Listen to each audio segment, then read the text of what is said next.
Have you ever stopped to think about what's coming? Most people are completely unprepared for the economic challenges that are about to unfold. Robert Kiyosaki, known for his bold financial predictions, is not afraid to say what many are trying. To ignore the economic crisis ahead could be deeper and more devastating than anything we've seen before. Soaring inflation, high interest rates, and uncontrollable global debt are just a few of the warning signs. The question is, are you ready to face what's coming? While many are still distracted by the superficial growth of the markets, Kiyosaki warns us that what's hidden beneath the surface is a financial system on the brink of collapse. Money printing, currency devaluation, and increasing debt could just be the first symptoms of a much worse economic illness.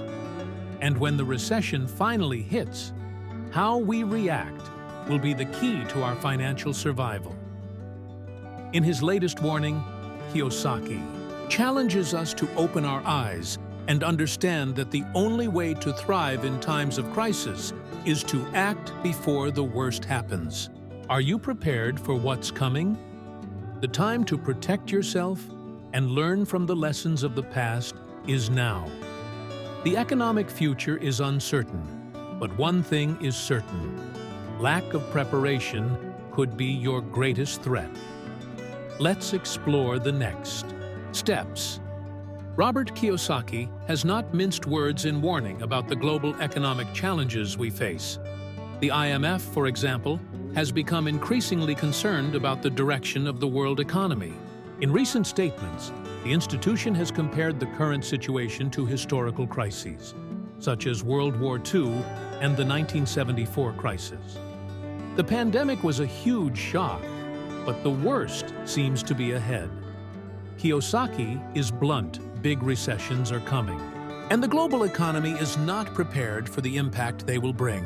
For him, the effects of this crisis are not just a possibility, but a certainty. The central issue here is rising inflation and the escalating interest rates. As always, financial markets react with volatility. Kiyosaki believes that governments and the IMF no longer have any way to avoid the financial collapse that is about to happen. And that's where he steps in with his famous view that most people have no idea what's coming. The combination of high debt levels and the lack of solid recovery means the global financial system is on the brink of collapse. In other words, the perfect storm is forming, and the warnings are already being issued, but few truly understand the magnitude of what's at stake. Furthermore, if we look at history, we see that these crises are recurring. Robert Kiyosaki often reminds us that periods of great economic uncertainty are nothing new. After all, it was in 1974, at the height of the oil crisis, that the world saw a deep recession settle in, and the 2008 crisis led many to lose control of their personal finances. So, what can the market expect now? The analogy to these historical moments is clear. The crisis will not be temporary. It will come strong, and the only thing we can do is prepare for it. Kiyosaki has always been a strong advocate of looking to the past to understand the future, especially when it comes to the economy. For him, the lessons from past crises are essential to understanding the current economic trajectory. By comparing the situation to the recessions of the 1940s and 1974, he points out that the circumstances of the world economy are strikingly similar. In both crises, rising interest rates and supply shocks created a perfect storm, leading to deep and rapid recessions. For Kiyosaki, the current moment feels like déjà vu, but with an added complication: the massive global debt now hanging over the markets. If we take a step back in history, the 1940 crisis was driven by a combination of high inflation and the instability caused by World War II. The supply shock of essential goods, combined with the war, made economic recovery even more difficult. The 1974 crisis, as we know, was triggered by the oil crisis, resulting in runaway inflation. What both episodes have in common, according to Kiyosaki, is that during these periods, the rise in interest rates did not only fail to aid economic recovery, but also worsened the economic problems of many countries. Kiyosaki warns that, despite all the historical lessons, the world seems poised to repeat these same mistakes. In the past, the increase in interest rates was an attempt to control inflation and stabilize financial markets. Today, however, the situation is even more complex. The world is facing a combination of troubling inflation, rising global debt, and a financial system that doesn't appear ready to handle another major crisis.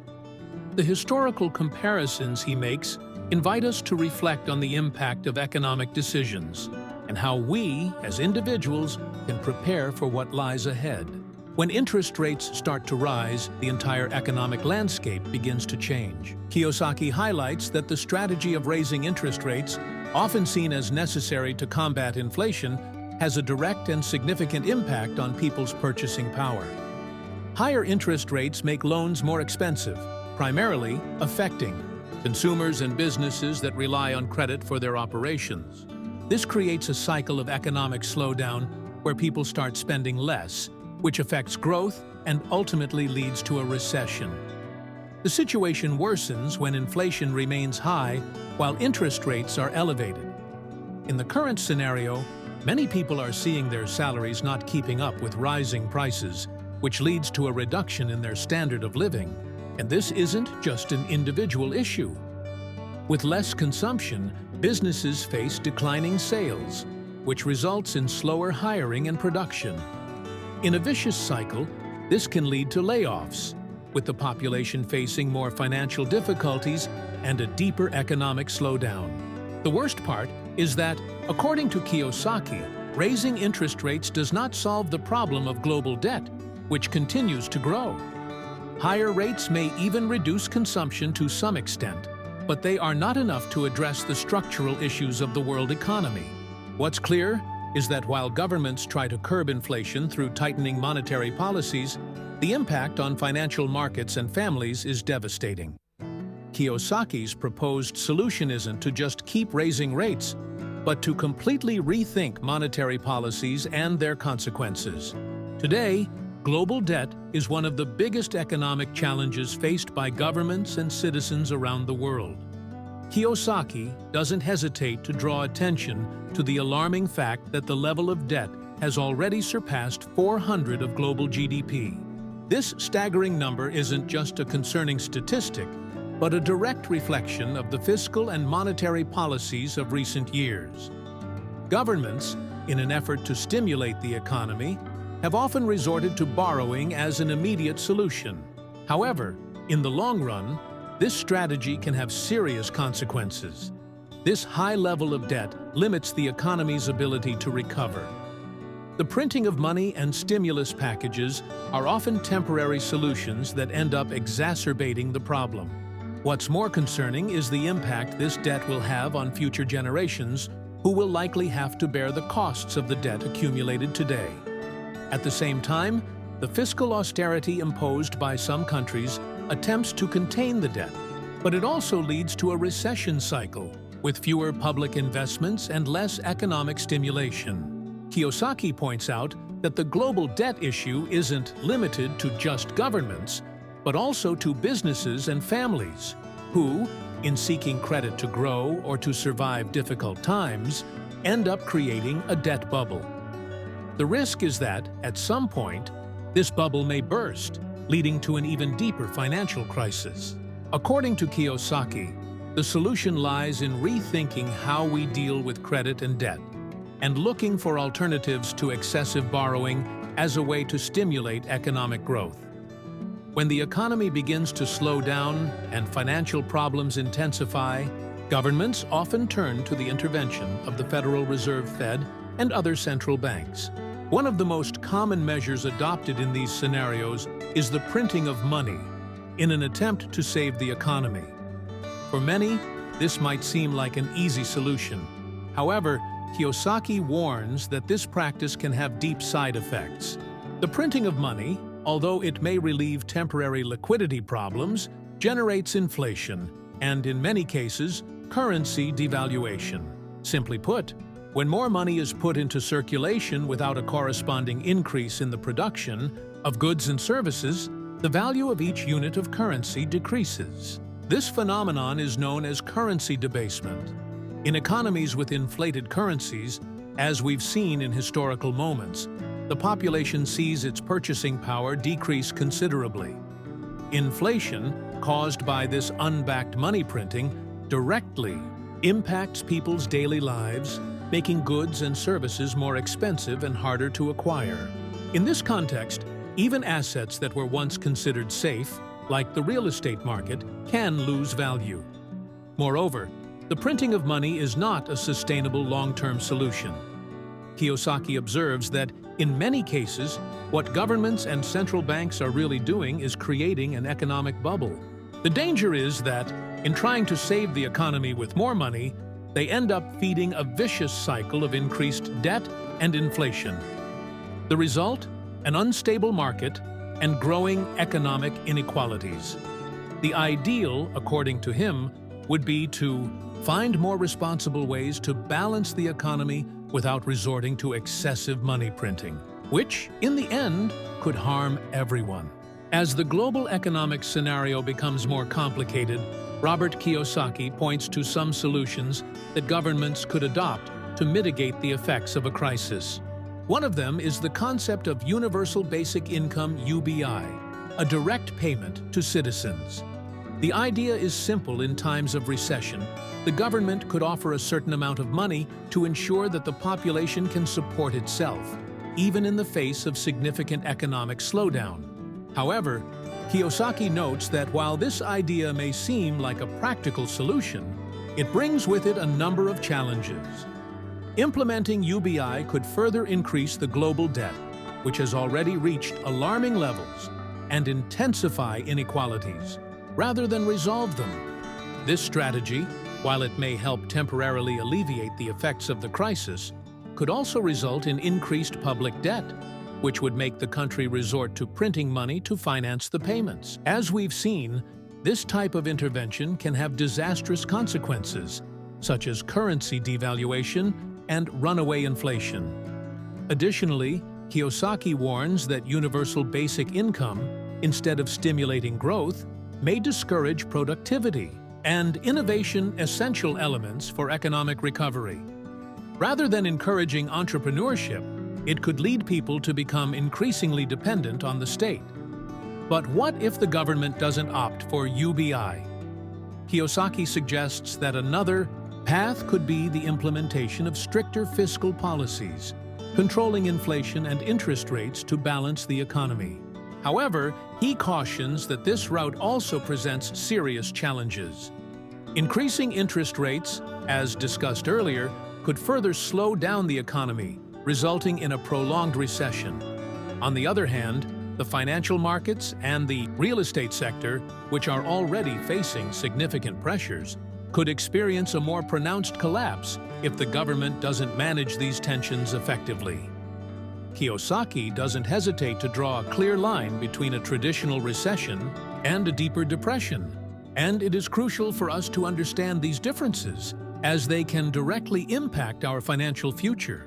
A recession is usually characterized by an economic slowdown, where GDP growth decreases for a period, but without major ruptures. People can still maintain themselves financially, even though unemployment rises and consumption falls. On the other hand, a depression is a much more serious and prolonged scenario.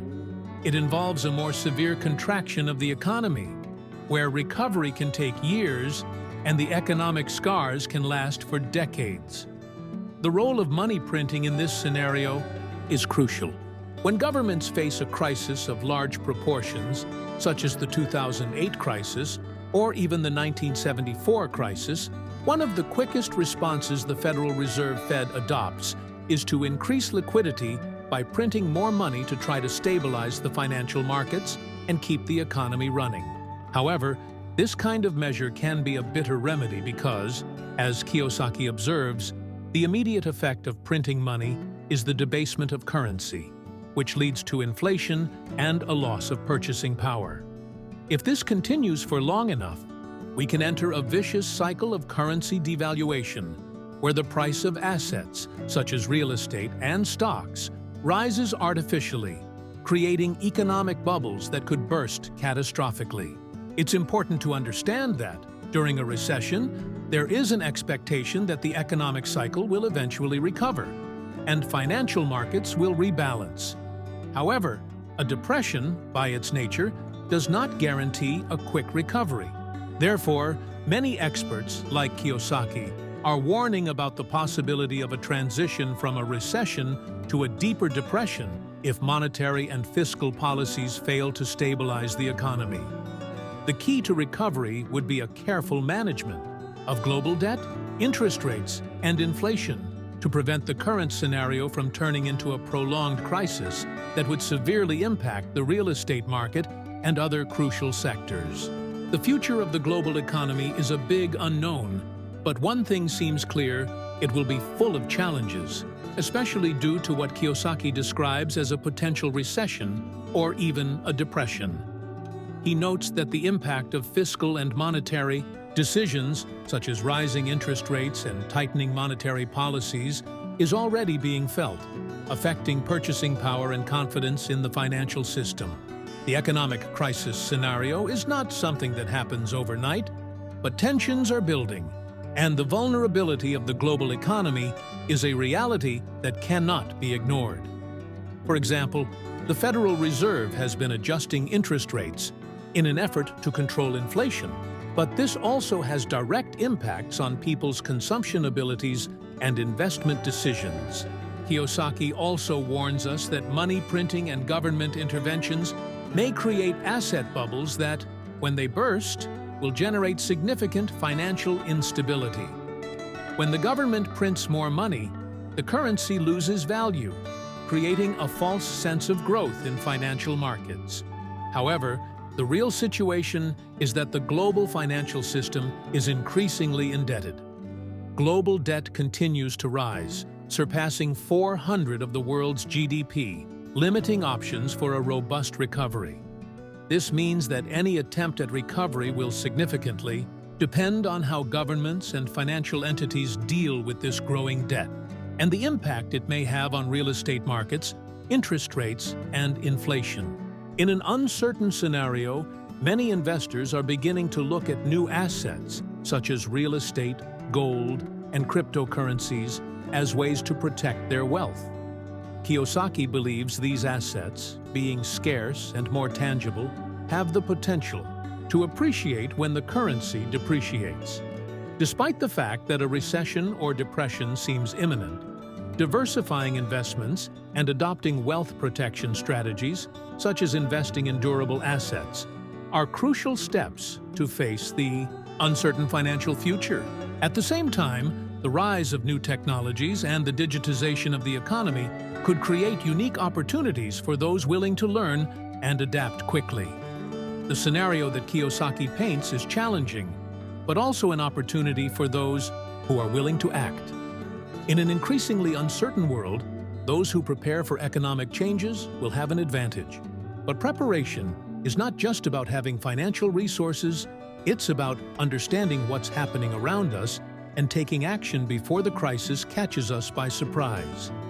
Will you wait for the changes to happen, or will you take control of your future now? Financial matters have never been more urgent, and the choices you make today can determine your success or failure in the future. Think about it. How can you adapt your financial strategy to not just survive, but thrive? The era of quick and smart decisions is just beginning. Don't let the unknown surprise you. Subscribe to the channel and turn on notifications for more valuable insights on how to prepare for the future. The time to act is now.